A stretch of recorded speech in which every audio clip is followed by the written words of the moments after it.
Les Suisses au travail ne sont pas des Français au travail. Ok, donc tu veux dire que les Français n'aiment pas ce qu'ils font et sont des feignasses, c'est ça? Attention à Qui ce a- que tu dis.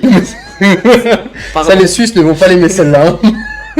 Ça représente, pour rester un peu vague, entre 2 et 4 mois de salaire prime de fin d'année. Donc ouais, tu seras plus ou moins à 17 000 balles. Que la réelle et vraie raison pour laquelle certaines personnes partent de la frontière, partent de ce statut de frontalier suisse, en fait, on n'en parle jamais. À partir du moment où vous êtes quasiment sûr de vouloir partir en Suisse, faut pas réfléchir 30 ans. Faut accepter qu'il y a des choses qu'on ne contrôle pas. On peut contrôler des choses. Certes, voilà, j'ai réservé un Airbnb pour demain soir. Ok, ça c'est contrôlé. Il y a des choses qu'on ne contrôle pas. Est-ce qu'on va prendre un refus? Est-ce qu'on va être appelé pour un entretien? Je pense qu'il faut accepter de ne pas contrôler ce genre de cette partie-là et juste y aller en fait. Aujourd'hui, j'ai un intervenant qui est frontalier, qui gagne très bien sa vie. Romain, je vais te laisser te présenter. Eh bien bonjour à tous, donc moi c'est Romain, je suis frontalier depuis un mois maintenant, je venais de Drôme avant en France, et puis à 21 ans je me suis dit c'est pas la vie que je veux mener en fait, je veux découvrir d'autres endroits, et au final je me suis lancé dans cet objectif, en 2 mois et demi, 3 mois, bah voilà. Et combien tu gagnais, dans quoi tu travaillais lorsque tu étais en France, et aujourd'hui ça donne quoi en Suisse? Moi j'ai fait un BTS informatique pendant 2 ans, ensuite j'ai été embauché donc en CDI, toujours en France, je faisais un 39 heures par semaine, j'étais à 1590, 1600 € net d'impôts. Okay. Le SMIC à 39 heures. Et donc là actuellement en Suisse, pour le même intitulé de poste grossièrement, le poste est très sensiblement le même. Je suis en 40 heures par semaine et donc je suis en net d'impôts, je suis à 4450 ou 4500 €. Voilà. C'est quand même une très belle différence. C'est un x3. C'est un x3. C'est un bingo là, je pense. Exactement. Et en plus de ça, toi tu me disais que ton entreprise reverse aussi des bénéfices. C'est ça. Est-ce que tu pourrais un petit peu parler de ça? Parce que les chiffres sont assez conséquents quand même. Mon entreprise, pour pas la citer, fonctionne d'une certaine manière, c'est qu'on n'a pas spécialement de primes tous les 2 mois, tous les 6 mois. Mais par contre, le bénéfice net à la fin de l'année, il y a la moitié qui est réinjectée dans l'entreprise. Et il y a l'autre moitié qui est redistribuée à part égale à tous les employés en fait. Ça représente, pour rester un peu vague, entre 2 et 4 mois de salaire prime de fin d'année. Donc ouais, tu seras plus ou moins à 17 000 balles. Ouais, c'est ça. À 21 ans, tu gagnes plus de 4 000 balles net. Et en plus de ça, à la fin de l'année, tu auras certainement aux alentours de 17 000 balles qui vont tomber en plus de ce que tu gagnes. C'est à peu près ça. Maintenant, j'avance vers l'inconnu parce que je sais pas encore. Ouais, c'est ça. Moi, voilà, c'est les débuts. C'est ce qu'on m'a présenté, puis j'espère que ce sera ça. Et si ça le fait pas, c'est pas grave. Je suis déjà vraiment content d'avoir fait ce beau x3. Et pour le moment, est-ce que tu estimes que ça valait le coup que de partir à l'aventure comme ça? Tu connaissais personne en plus ici, toi, il me semble. Alors, je connaissais personne, et au-delà de ça, je connaissais absolument rien au fonctionnement, même des frontaliers. Je pensais pas qu'il existait un statut pour un résident français qui travaillait en Suisse. Est-ce que ça vaut le coup? Bien sûr que oui. Franchement, oui. Quand on garde un certain train de vie et qu'on ne commence pas à augmenter notre train de vie, je parle au point de vue financier par rapport à notre revenu, c'est une mine d'or. Par contre, c'est sûr que si on arrivait à vivre avec 2 000 € en France, c'est très très facile de vivre avec 4 000 € à la frontière aussi. Si on aime bien flamber, on aime bien montrer qu'on a de l'argent. Petite pause dans cette vidéo, tu souhaites aussi venir travailler en Suisse et tu te demandes comment est-ce que tu dois t'y prendre, quelles sont les différentes démarches à faire, tu te questionnes. Alors abonne-toi à ma newsletter, à travers je t'y donne des conseils pour t'aider dans ton aventure et tout comme je l'ai fait et Romain l'a fait et nombre de mes intervenants, passer de ce salaire français à ce gros salaire suisse. Allez, on reprend la vidéo. Premièrement, il faut mentalement accepter l'idée qu'on va changer de vie. On change de tout au tout. Si on a vraiment l'habitude de notre petit cocon, etc., c'est un changement, je dirais même brutal. Une fois que mentalement on se sent prêt, il faut déjà se renseigner sur comment ça fonctionne. Il y a beaucoup de choses à savoir. Il y a vraiment beaucoup de choses à savoir. Tout un aspect financier pour anticiper. Il y a un aspect administratif qui est énorme. Une fois qu'on s'est bien renseigné sur comment ça fonctionne, j'ai commencé à chercher. Donc, selon le domaine d'activité, soit en physique directement, donc sur Genève ou autre part en Suisse, ou en ligne, j'avoue qu'en ligne, c'est beaucoup plus large. Il y a beaucoup plus d'offres en ligne. Qu'en présentiel? En présentiel, c'est un peu compliqué de se présenter dans un restaurant, d'expliquer, puis je suis passé par cette étape-là. Ouais, puis tout le monde n'est pas à l'aise avec ça. Hein. Il faut être à l'aise à se présenter physiquement, des refus. de passer des journées à faire des restaurants, c'est pas le plus drôle. Clairement. J'admets, c'est pas le plus drôle.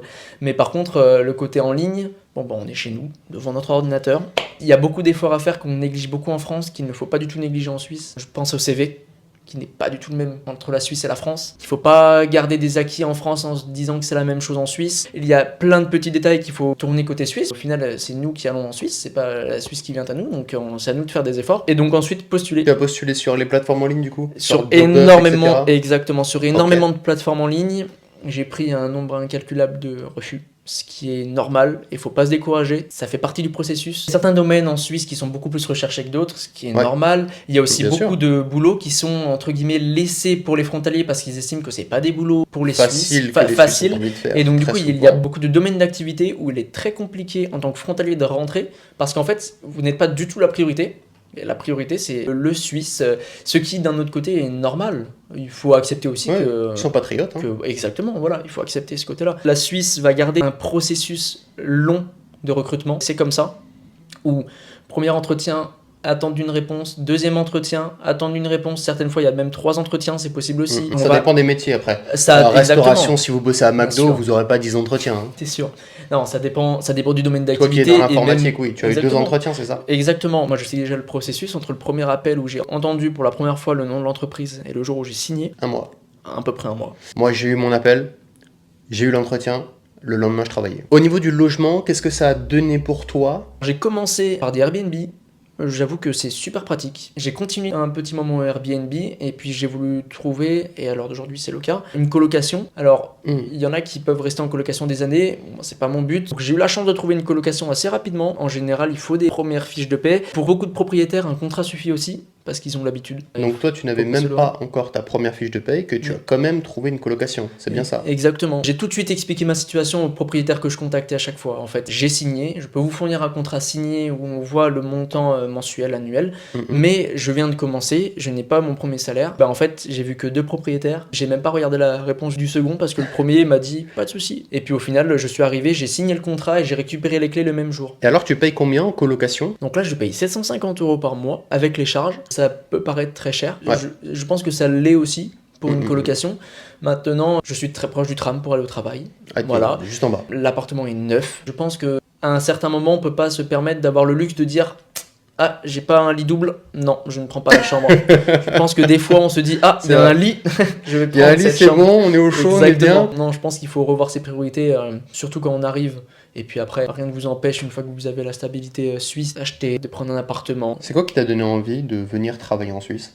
Au-delà de l'argent, disons. Oui, voilà. Même si j'imagine que c'est l'argent. Il y a toujours cet aspect financier, on va pas se mentir. Mais franchement, le cadre de vie, l'environnement, alors bon, la Suisse c'est magnifique. La culture, la politesse des gens, la propreté des rues, la sécurité de la ville, je pourrais en citer un. On passe une frontière, on se rend pas spécialement compte, on passe du tout au tout. C'est un autre pays, j'allais dire, mais oui. Ça, les Suisses ne vont pas l'aimer celle-là.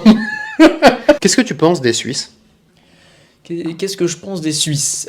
Déjà, on en voit beaucoup sur la route. Excuse-moi, je bégaye, j'ai du mal. Qu'est-ce que je pense des Suisses? Ils sont gentils.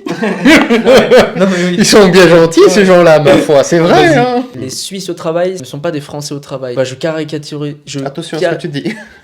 Je caricaturise pour que ce soit plus simple. De manière générale, les Suisses sont vraiment des travailleurs, ils ont pas peur, ils aiment vraiment ce qu'ils font. Et ça se voit en fait. Ok, donc tu veux dire que les Français n'aiment pas ce qu'ils font et sont des feignasses, c'est ça? Les Français sont des gros travailleurs aussi. Ce que je veux dire, c'est que moi là, j'ai 21 ans, j'ai pas 10 ans d'expérience dans le monde de l'emploi.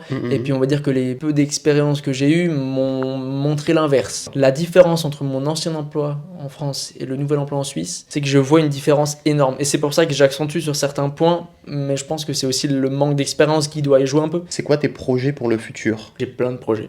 J'ai trop de projets. Moi, j'ai des petits business en ligne qui tournent en ce moment, qui, je l'espère, vont s'expandre et aller plus loin. J'y passe beaucoup de temps aussi. Et puis, l'immobilier, pour le coup. Toi, tu me disais que par rapport au salaire que tu fais, tu peux emprunter 330 000 balles, quelque chose comme ça, et tu veux partir directement sur un immeuble. En prenant en compte les 35% de taux d'endettement, moi, ça me fait une capacité de 335 000 €. Un appartement, c'est bien, mais 2 appartements, c'est mieux.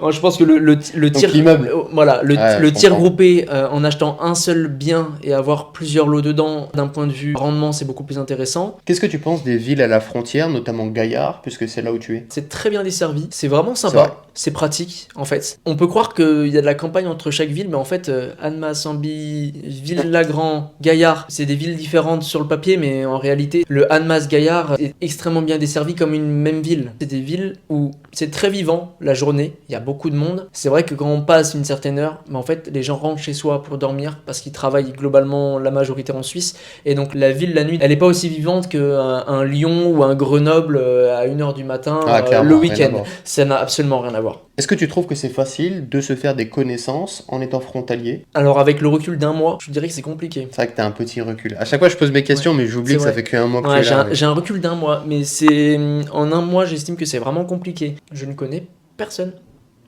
Mon colocataire. Un petit peu. C'est déjà... Mais voilà, Déjà un petit début. exactement. Mais je pense que c'est un sujet, ça doit dépendre aussi beaucoup de la capacité de chacun Ouais. à aller voir les gens, à discuter. Ce que j'ai remarqué, c'est que la réelle et vraie raison pour laquelle certaines personnes partent de la frontière, partent de ce statut de frontalier suisse, en fait, on n'en parle jamais, mais c'est justement la solitude ou le fait d'être loin de leurs proches. Leurs proches leur manquent, et donc ils en ont marre. Oui, ils gagnent beaucoup de thunes, oui, ils sont bien, mais ils sont seuls. Et ils en ont ras-le-bol, alors ils partent. Et le plus grand nombre de personnes que j'ai rencontrées qui sont parties, à chaque fois, c'est pour cette raison-là, et pas une autre raison. Hein. C'est pas le trajet, je sais pas quoi. Hein. Le trajet, tu viens, tu te mets à Annemasse, tu te mets à Gaillard, en Billy, c'est bon, t'es à côté. Hein. L'assurance, tu fais le bon choix, t'es bon. Mais ça, c'est vrai que qu'est-ce que tu peux faire? C'est vrai, ce que tu dis, c'est que les gens partent parce que quand ils sont chez eux avec un travail en France, ils ne se rendent pas compte de ce qu'ils ont.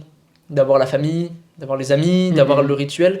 Et c'est que quand on n'a plus quelque chose qu'on se rend compte de la chance qu'on avait les amis à côté, qu'on avait la famille à côté. Et je comprends à 100% les gens qui partent pour ça, parce que quand on vient avec l'idéal de faire beaucoup d'argent et d'être heureux, mais des fois ça nous rappelle aussi un peu à l'ordre en nous disant être heureux, c'est pas spécialement que gagner 5 ou 6 000 euros par mois.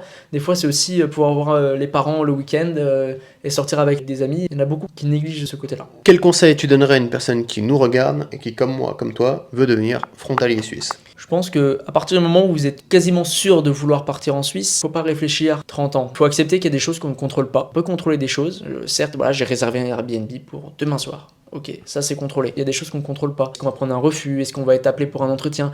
Je pense qu'il faut accepter de ne pas contrôler ce genre de cette partie-là et juste y aller en fait. Vaut mieux essayer, s'être loupé, j'aurais essayé, que se dire ah, c'est ce que je voulais faire, mais j'ai jamais essayé, j'ai pas osé. Je pense que c'est dommage. Puis quand tu commences à réfléchir, c'est là où tu te dis oui, mais attends, il y a ça, et puis il y a ça, et puis comment je vais faire pour m'occuper du chat à la maison, et puis je sais pas quoi, et puis tu sais, des trucs totalement improbables qui vont faire que tu vas dire bon, allez, ça vaut pas le coup, j'y vais pas. Moi, je m'étais fait une image mais monstrueuse de l'administration côté suisse. C'est quelque chose qui me faisait très peur. On parle beaucoup de permis, de travail suisse, permis G. On parle beaucoup d'assurances qui ne sont pas les mêmes. Et en fait, quand je suis arrivé dans mon entreprise, à mon premier jour, ou même avant, en fait, avec les entretiens, on m'a expliqué qu'en fait, tout est géré par l'entreprise, par exemple. Et ça, c'était une source de stress pendant des mois et des mois, à comment avoir mon permis de travail suisse, comment avoir mon assurance. C'est plein de choses comme ça où je pense qu'il ne faut pas forcément surcharger la tête avec des choses qui n'en valent pas la peine, en fait. À Genève, les soirs, il y a quand même beaucoup de choses à faire. C'est une belle ville, Genève. À Lausanne davantage. Genève, c'est beaucoup plus tourné ville-travail. Il n'y a pas beaucoup de boîtes de nuit, par exemple. Et quand vous passez de Genève à Lausanne, c'est autre chose. Lausanne, c'est un peu plus petit, mais il y a beaucoup plus de restaurants, beaucoup plus de boîtes de nuit. C'est beaucoup plus vivant la semaine, en tout cas. Comment ça se passe pour toi dans ta boîte, le fait que tu sois frontalier? Il y a certains Suisses qui n'aiment pas les Français. Tu ressens ça? Tu le ressens pas du tout? La démarche n'est pas négative, en tout cas. Moi, j'ai pas du tout perçu ça, que ce soit dans la rue ou dans les transports ou au travail, pas du tout. Il y a quand même certaines adaptations qui sont importantes à faire. Je pense à 70 et 90. Ouais. Dans certains emplois, dans certains domaines 70 et d'activité. 90 qui correspondent à 70 et 90. J'ai bloqué, voilà. À Genève, très peu de personnes disent 80, qui est l'équivalent de 80. Ouais. Ça, à Genève, pas trop, mais un peu plus loin en Suisse, c'est aussi le cas. C'est important de prendre en considération ce genre de détails. Ça peut être perturbant aussi pour les Suisses, et puis dans certains domaines d'activité, il faut pas faire l'erreur. Je pense que ce qu'il faut pas négliger du tout en Suisse, ou même le processus de chercher un travail en tant que frontalier, c'est d'en parler autour de soi.